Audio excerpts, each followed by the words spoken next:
বেগুন হচ্ছে একটা এমন পদ যেটা সব কিছুর সাথেই মানিয়ে যায়। যেমন গরম ভাতে ঘি, বেগুন ভাজা, সেই রকমই সন্ধ্যের স্ন্যাক্সে বেগুনি। বেগুনি হচ্ছে আমাদের বাঙালির একটা ইমোশান।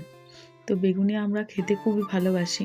তাই আজকে আমি বেগুনি করছিলাম, তাই ভাবলাম যে তোমাদের সাথে শেয়ার করি। বেগুনি এমন একটা রেসিপি, সেটা সবাই মোটামুটি জানে, তাও ভাবলাম যে তোমাদের সাথে শেয়ার করি বেগুনি রেসিপিটা। তো চলো শুরু করা যাক। তো বেগুনটাকে স্লাইস করে কেটে নিয়েছি, ভালো করে ধুয়ে এবার তার উপরে স্লাইসগুলোর উপরে সামান্য নুন ছিটিয়ে নিচ্ছি। এবার নুনটা দেওয়ার কারণ হচ্ছে যে বেগুনটার ভেতরে নুনটা ঢুকলে খেতেও অনেক টেস্ট হয়।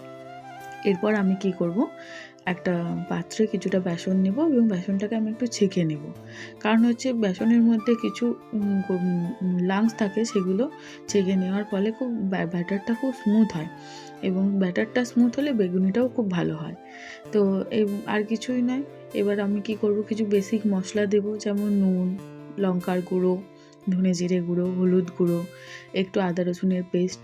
আদা রসুনের পেস্টটা হচ্ছে অপশনাল, তোমরা দিতেও পারো নাও দিতে পারো, আমার এই ফ্লেভারটা ভালো লাগে তাই আমি দিই। আর সবশেষে একটু আমি খাবার সোডা দিচ্ছি, যাতে বেগুনির মধ্যে ক্রিস্পিনেসটা আসে, সেই জন্য, আর অনেকক্ষণ ধরে মুচমুচে থাকবে। তো এবার হালকা হালকা জল দিয়ে আমি ব্যাটারটাকে ভালো করে মেখে নেব। আর যেন বেগুনির ব্যাটারটা খুব পাতলাও না হয়, আবার খুব মোটাও না হয়, একটা মিডিয়াম থিকনেসে ব্যাটারটা তৈরি করতে হবে।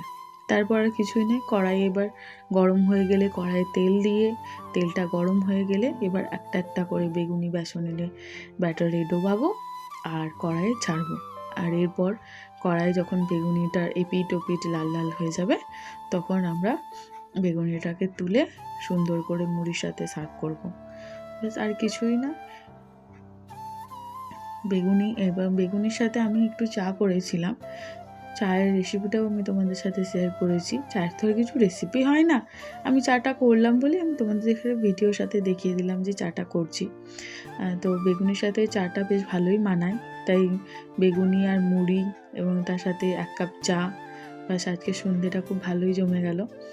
তোমাদের যদি আমার ভিডিও ভালো লাগে থাকে, তাহলে তোমরা প্লিজ আমার ভিডিওগুলোকে শেয়ার করো, লাইক করো, কমেন্ট করো এবং আমার পাশে থেকো।